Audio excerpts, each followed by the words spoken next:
morning, everyone. Welcome to Morning with the Focus. Joined by Justin Walters this morning. I'm Wilson Tarpe Jr. And look, you guys see the title of it. We're going to go ahead and get this over with right now so we can talk about other things. James Richard Garoppolo will remain in the Bay Area. Yesterday, crazy story, came across my phone, early evening, and I just kept reading it in disbelief.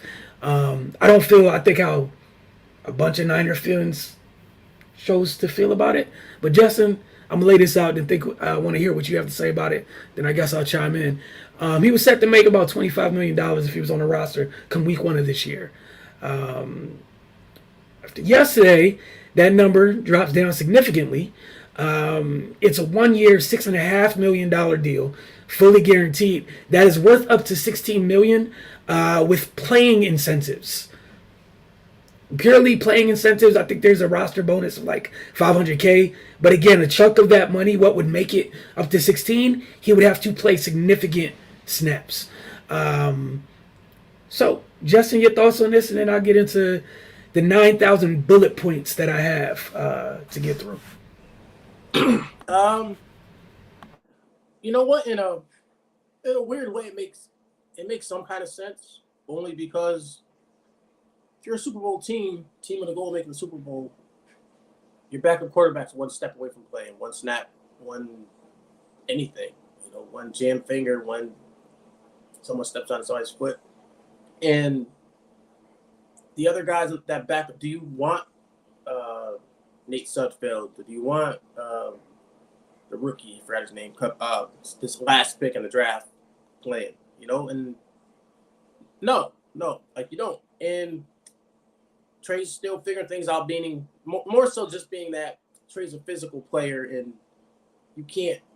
It's going to be hard. You can tell him slide, you can tell him do this, you can tell him that, but there's times early on he's going to try to get the extra yard, and he's going to might get dinged up. Might be a couple plays, might be a full game, but again, it's us. And then having the 17-game season where how many games has he played in the last 2 years? And the physicality difference from D2. 1AA to this is big, and I don't think it's as much. I know it's not.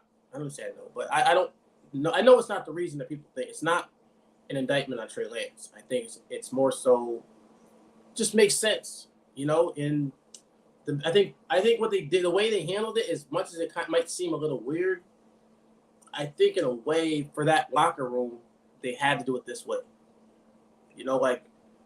Basically telling everybody and making sure even Jimmy knows, look, we put you out there. No one wanted you. We didn't get the offers we wanted. We know what you can do if it comes down to it, but this is his team.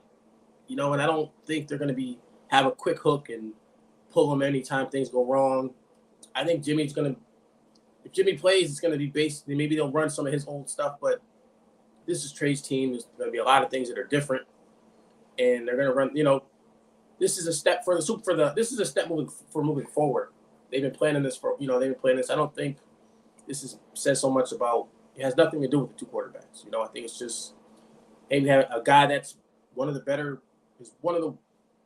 bottom end starter, probably like we talked about in another show. There's not a lot of good backups. We didn't even mention him in that show, but he's proven he can get you that far. So why not have him on your team? And it's not fair to the rest of the team to have Nate Sudfeld trying to win Super Bowl, and I think that's what I took it as. And again, who's to even say, I don't think so, but who's to even say getting that salary cut so low still doesn't end the possibility of a trade? You can trade $12 million way more than you can trade $30 million, $25 million. So you never know. Yeah, I'm with you, and I wish I could say I was shocked that you had a calm, rational take versus some of the nonsense that was spewed as soon as Schefter and Rappaport hit send on those tweets yesterday. Look, man, you know what this is? Nobody wanted to trade for him. I think this is where they ended up, worst case scenario, and I think him and his team, him and his agent, you looked out there in free agency, and I'm gonna be real honest. You know what would be even worse than this? Going in free agency, getting cut, going to another team, and not looking like you did in San Francisco. Because right now, the illusion that when everybody talks about you, they still talk about what you were in the Bay. There's not new evidence to bring up. There's no new tape. Now, say you demanded your release or what have you, right? You end up somewhere, Seattle, New York, what have you, and stuff's not quite the same. Now what? There's no recouping your value after that. I think this was just what happened. The league let you know how they felt, honestly. And this is where you were. Worst case scenario, I think the Niners put and it's really weird because everyone keeps like overanalyzing sometimes when a GM or a coach talks. I've heard them say some iteration of this throughout this whole for the last year. We don't believe in giving up value just for the sake of giving up value. They said there's value there. Whatever that value may be, you know what they found a way to do? Worst case scenario, you know what the value is? A third round comp pick. Worst case scenario, if he's there all year, it's a third round comp pick. Which means if someone does trade for him in season, I bet you it starts with the third. And if you're a team that needs him, can you really say otherwise? And now you're not on the hook with the no trade clause. Also means they won't be helping you pay for his deal anymore. That's off the table. Because I'm sure that had a lot to do with it, let's be honest. James for $6.5 million versus $24 million is two totally different discussions. Just being honest. Two, we don't even know if you're fully, completely healthy, mind you. I have no idea. Three, there's a no trade clause in his deal, and I see people like, just to help people understand what that means. That just means the player can approve or decline. It doesn't mean you can't still be shopped. And I think that's what it is John Lynch has maintained that man was going to get some value.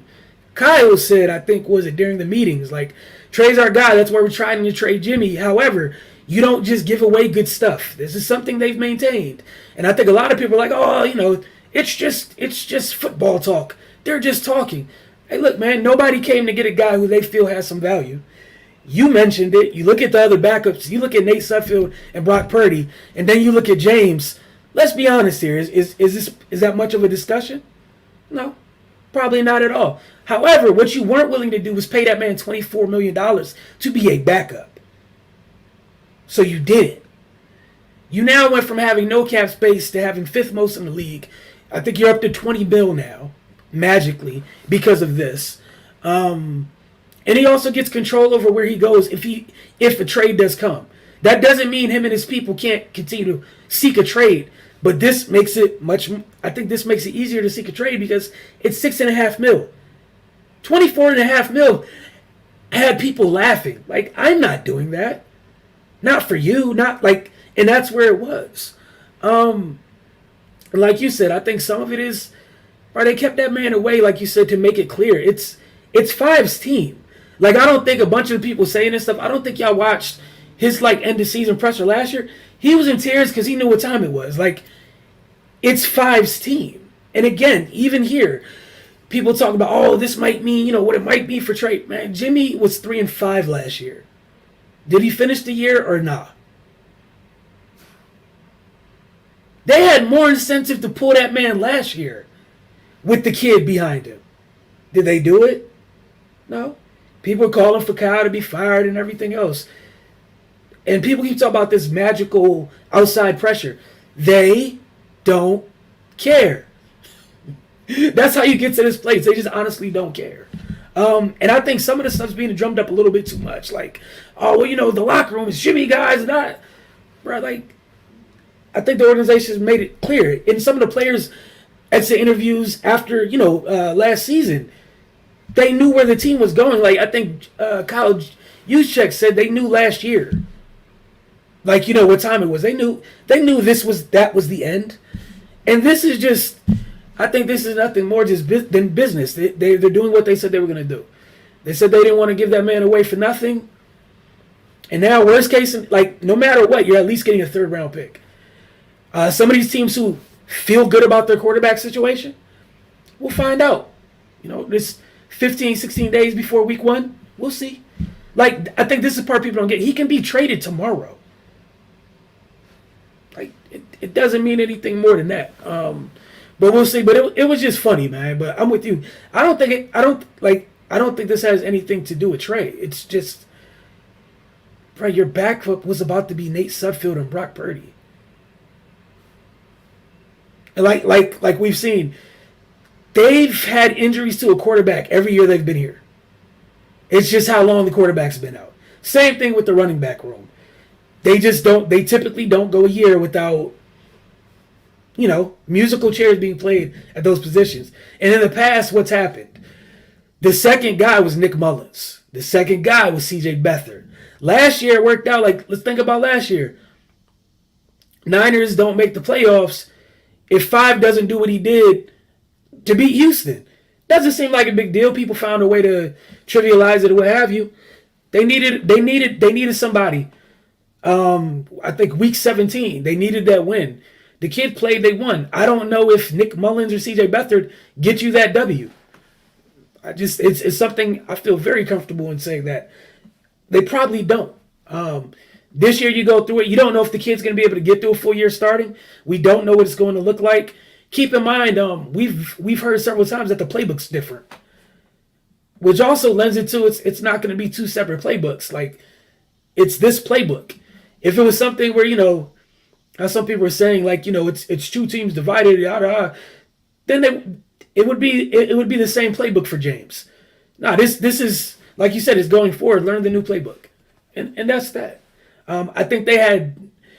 I don't think they expected that man to be here at all, and I think they just pivoted and acted accordingly. And again, they stuck to their word. John Lynch kept saying, you don't just give away something like that. You don't just give away something like that. But mind you, I think the biggest thing it was, no one's trading for that at $25 million. No one in their right mind is wanted to acquire James G for $25 million.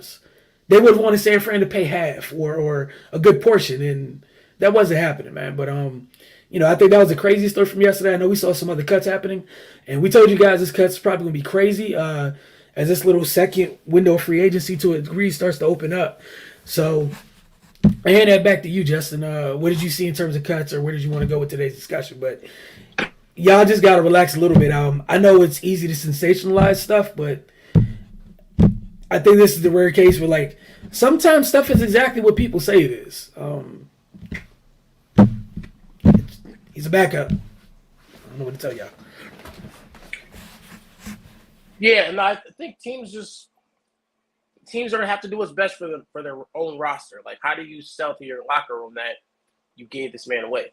Maybe if he still wanted the $20 million or $25, maybe it's a different situation. But the second he takes that pay cut, it's like, what's the difference of paying him $6 and paying Nate Sudfeld $2 or whatever the price is? And the other thing, I'm gonna be honest, as crazy it is for us to see him take that $6, I can see the team offering him, but why are you accepting it? Like that's the part I feel like people aren't talking about. Is that shoulder really okay?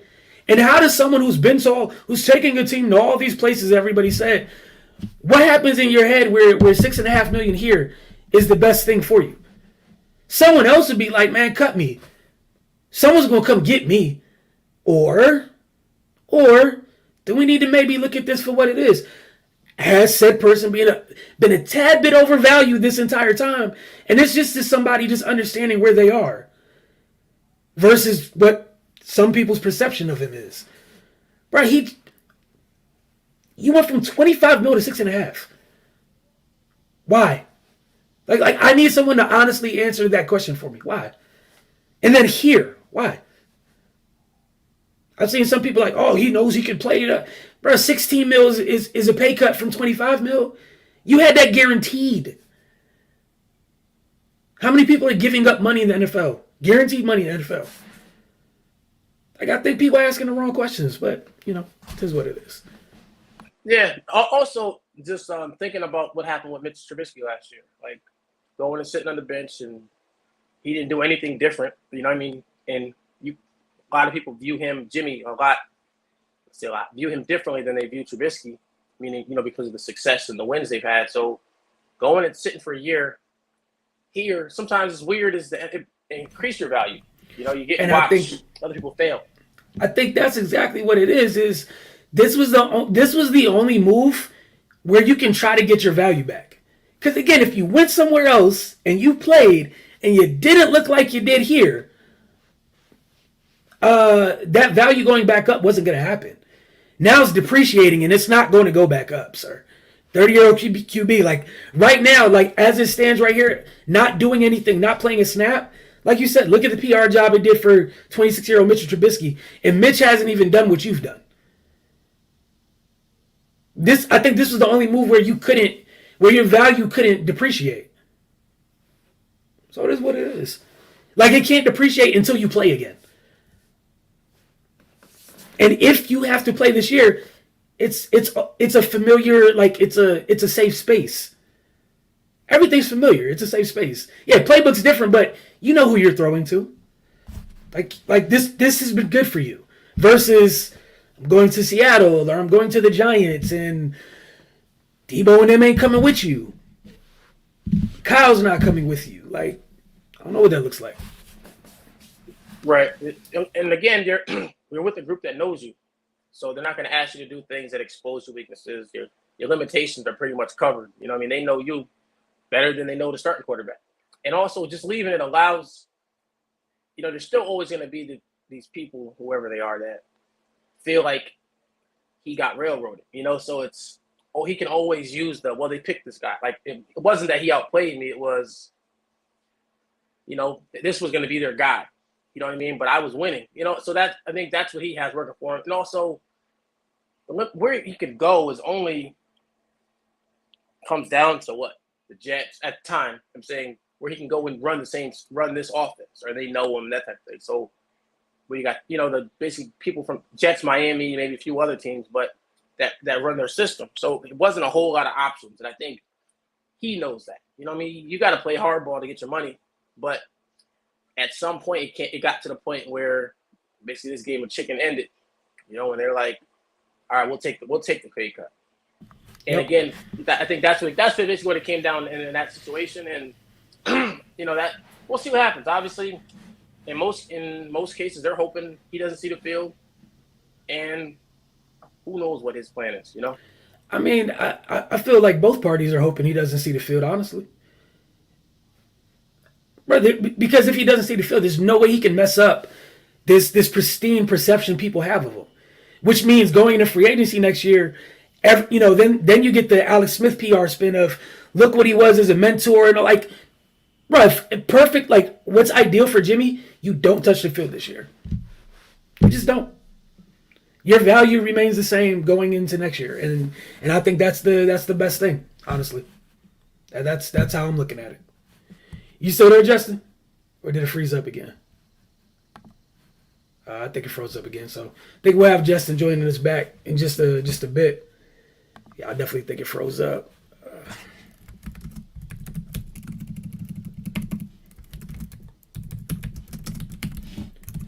So we'll have him rejoin us. Again, want to hear what you guys have to say about it.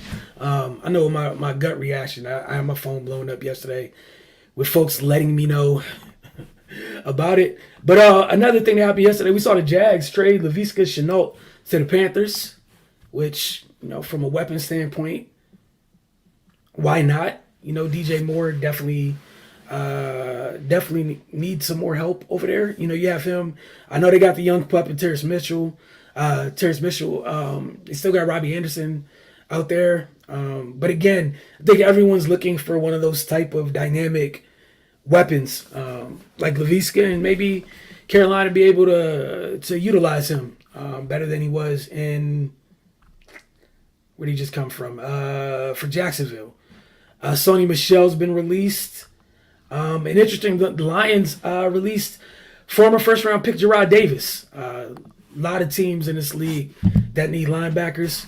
That's one of them that, from an athletic profile, you know, checks all the boxes. We'll see what it looks like, but again, it's just going to be like another round of like true free agency here. That's what it feels like. I'm trying to see any other big names that got at least we're seeing where Kenyon Drake is going to go waiting to see what happens. The Titans acquired Dennis Daly and a 2024 seventh from the Panthers in exchange for a 2024 fifth. Daly is an offensive lineman. What's going on, Justin? We got you back.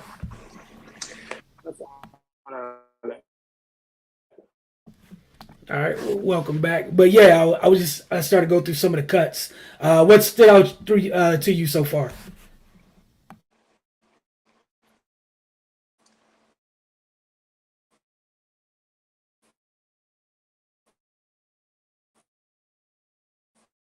You still there? So obvious move. My fault. Say it again.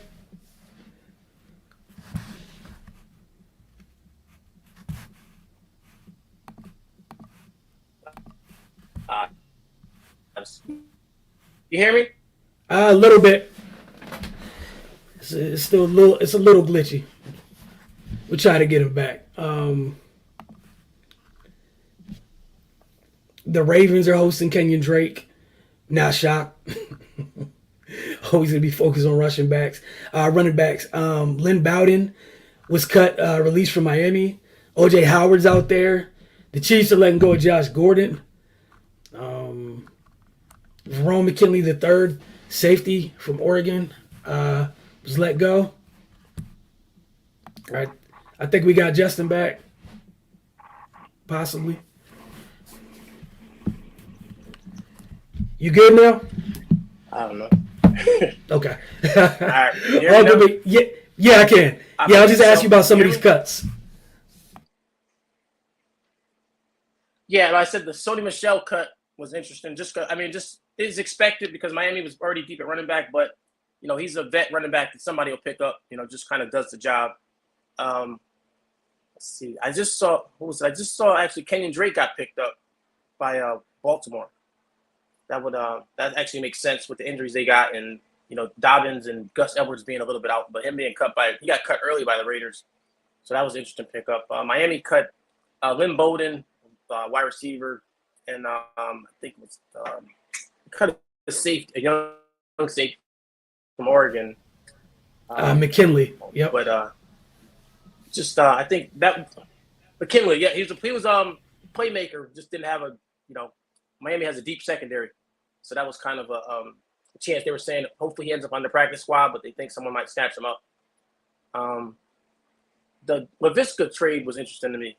Like we talked about, I expect to kind of see a lot of that stuff where we don't have room for him, but there's value, so let's try to get something for him. Him going to the Panthers is interesting.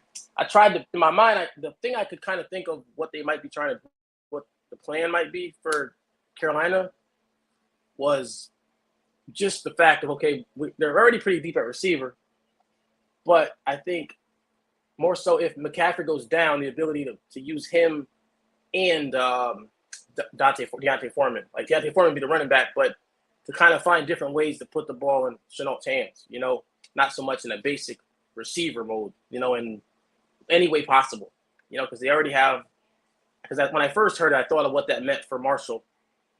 If that meant that was the end of Terrace Marshall, or, they have Shi Smith, they got DJ Moore, they got Robbie Anderson. So I didn't know how that was going to work out, but I think it's more in that type of thing of returns, different ways to get the ball in his hands as opposed to just a number one receiver. Yeah, I think that's a great point. It's insurance for if McCaffrey goes down, because McCaffrey does a lot, both in the run game and the pass game, and why it's very hard to replace or make up the production for McCaffrey. That duo of Foreman and Laviska could help you kind of navigate that a little bit better, right? Kellen Mond just got released by the Vikings, which I think they told us. We heard some of that coming from some of the noise out of training camp. I'm not too shocked by that. I'm interested to see where he ends up at, honestly. Because I think if someone feels like from a talent perspective, that's not practice squad. Maybe someone feels like they can groom him as a backup. Like, because when we started the show talking about backup quarterbacks essentially. And some of the things with backup quarterbacks is guys you can trust that don't have all the tools. Mons is kind of a toolsy dude. However, didn't work out in Minnesota. We'll see if somebody else believes in him, but that's what kids like 22, 23. To me, that's the type of dude you take a flyer on. You get him in your system. If you're a team that carries 3 quarterbacks, and you see if maybe he fits better for you, right? And then that's a come up, honestly, if he does. So we shall see. But yeah, that's gonna be the big thing today, man. Is just seeing where some of this stuff falls. Because we're seeing and everyone's value is different. Where again, I hate to keep rehashing this, but Laken Tomlinson is a great example. Detroit had him. People were talking about it like he couldn't play the sport. He just signed for good money on the Jets and is like a leader over there. Sometimes it's literally about where you land and doesn't match up to your strengths. So keep that in mind when we're seeing some people get released, and I don't want people to do this, oh my gosh, how come they're good now thing. It's a better fit. Most of the time it's just a better fit. So just keep that in mind when people get released and think about where they can fit. Honestly, where their strengths may line up. Schemes that, some of the things that they have that might be flaws are fully covered up other places. To where you only see them for, the good. And I think that's a lot. Like, honestly, that's most of it. That's most of it. It's because if you end up in the wrong place, all the stuff you do bad is what you're being asked to do. So, of course, we're not going to think you're good. Not saying you and I, but just saying, how can we think? But if you never have that part as a piece of the puzzle, it's easy to be like, oh my gosh, why did they have a sudden turnaround? No, it's just they were asked to do stuff they were good at. That's it. But also, with the way the injured reserve thing works now is teams have to, like I saw Miami, they can't put Byron Jones on injured reserve because he might miss week 1 and week 2, but he'll be back before the 4 weeks or whatever. So they have to it affects who gets cut. Maybe they didn't want to cut Bowden, but they had to keep an extra corner because because the 53 is not really 53 at that point. So you'll have different things like that where teams are going to have a guy out for a week or two, but they don't want to, they have a guy they might have wanted to keep, so they're hoping they can sneak him through to the practice squad and bring him back when that other player comes back. So it doesn't always speak badly on who ends up getting cut. It might be a guy they didn't want to cut, but the numbers say, like even with Miami, it was a thing where that quarterback, the third string quarterback, played so well that now they can't get him to the practice squad. So now you have to keep 3 quarterbacks, which now changes another position, or you got to keep an offensive tackle because of this, or so it's the numbers game is plays a big part of it. And no, we just assume a guy gets cut, he's not good. Then another thing to watch is player 50, 51, 52, 53. They made the team, but it's not permanent. If another guy gets cut from another team that they want, player 53 is leaving. And again, based off position as well, but still it's a lot to it. Like it doesn't just end after that day. It keeps going. So that'll be interesting to watch as well. And just seeing who goes and who stays. Yeah, the math in putting together a roster and all the different variables as you mentioned, and everything you listed is just some of them.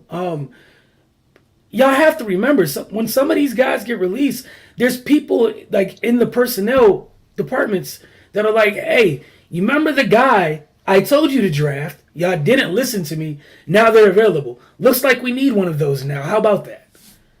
Like, yeah, and like you said, the guys, to me, from 46 to 53, that's wiggle room, honestly. In my eyes, and I don't think that's an indictment on anybody. It's just, right, it's going to constantly change because you don't know who's going to be released. If someone's released who you thought you just didn't expect, yeah, you're going to pivot and do what you have to do. Guy 46 might not mean you 46. You might all of a sudden look like guy 54. If the guy, depending on who it is, what position they play, and how versatile they are. It's going to be interesting. Some people have some teams where like your offensive line didn't look completely fleshed out by the time you got to cut down to 53. Meanwhile, you're watching teams that are rich in that department or feel rich in that department cutting people. Yeah, and those guys are coming off the street as like legit depth pieces, if not starters, competing for jobs after someone's made it all the way through training camp. That's where we're at. We got the official cut down to 53 today at 4 p.m. Eastern, I believe. So expect to see a whole lot of news about people getting cut all day. All day. Up to the last second. Yeah. Because if they're hoping they can get that guy cut and sneak him under the radar and grab him for the practice squad before people notice. That's they're not going to cut him too far ahead in advance. Yeah, and man, it's just going to be interesting to me because, like, you look at the Raiders, the new regime comes in, they feel how they feel. Kenyon Drake isn't a bad player. He got his $2 million already. You let him go, and the Raiders wasted no time. He fits like that. He just looks like a Ravens running back, anyways. I remember when I think the Cardinals got him. He was a problem in that division. He was a legit problem in that division. Yeah, I expect him to be perfectly fine for Baltimore. That's him and Gus Edwards. And J.K. whenever, but that's a heck of an addition. And you got for nothing. J.K. Dobbins. Yep. Like, look at that running back room now, fully fleshed out. And it's not to knock whatever younger dudes were in there after J.K. There's going to be a lot. After J.K. and Gus, but no disrespect to someone young and has to prove it. If I could get Kenyon Drake for the low, I'm going to take Kenyon Drake. Is that it? That's it. Go ahead, Justin. Sorry.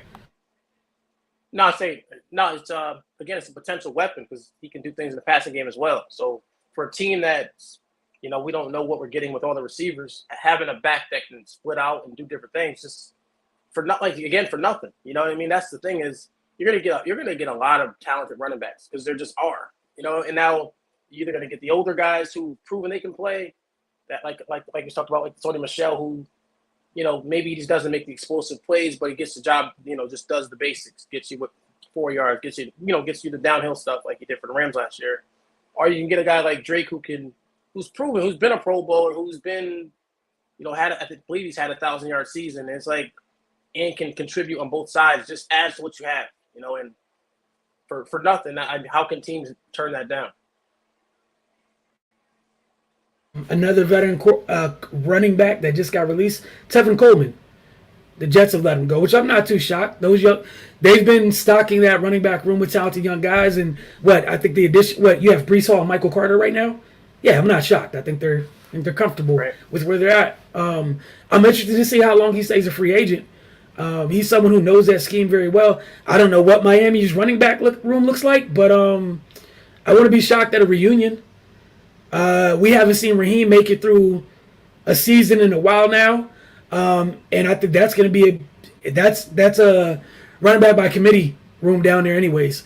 With Chase, Raheem, I don't know who the third back is, but we'll see. Yeah, I mean, again, if that system is that popular, who's to say one of those other guys, someone else with ties to that system doesn't grab him? I think Miami could be a move, but I think Miami kind of has the group they got rid of Sony. Forgot who the third back was. But is it Gaskins? You think it's Gaskins they'll keep? Gaskin. If they keep Gaskin, because again that would be interesting because Gaskin isn't so much a Miami back. I mean a 49er type back, but again I think just being a hard worker and they did play him second actually on Saturday's game, and he had a couple of decent runs. So that would be an interesting move to see what, if they go with something they're familiar with, or Gaskin, who's more just a hard-working back than like a special talent, So it would be something to watch. Oh, for sure.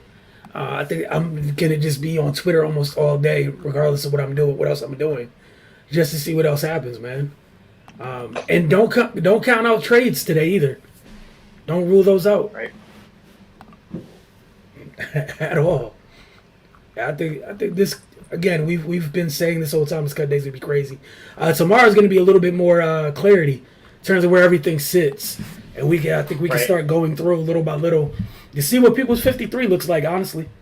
And then a little bit later this week, see what the practice squad looks like. But I don't want to focus on practice squad. Just ideally what those 53 look like, because you can kind of get an idea what people are, some of these teams are thinking, what have you. with when we look at that 53. To me, it should be very interesting. Don't know exactly what's going to happen, but it should be interesting. The Packers just let go of quarterback Danny Etling. Not shocked. I think they're very happy with their backup in Jordan Love. I think they've made that clear, especially after this year's preseason. I feel like everything was pretty much him. It was just his preseason. Right. And, Etling and others only really got snaps after they felt Love got his required work in for the day. But yeah, man, we're going to see. We're truly going to see. You have anything else you wanted to touch on tonight? Not too much. No, not too much. Not really. All right, well, look, folks, as always, appreciate y'all tuning in. Tomorrow we'll be back. We'll start going through these rosters little by little, looking at some of the most interesting 53s. If you guys have an idea where you want us to start, just let us know. Again, hit the comment section. And we'll start, as always, sometime between 9:30 and 10 a.m. Eastern. Y'all enjoy the rest of your day. Again, you might as well just, stay on Twitter and get your, have your notifications on throughout the day, because I'm sure madness is going to ensue before 4 p.m. I definitely foresee some weird things happening. I think yesterday was just the beginning of it. But again, y'all enjoy the rest of your day. Thanks for tuning in to Mornings with the Focus.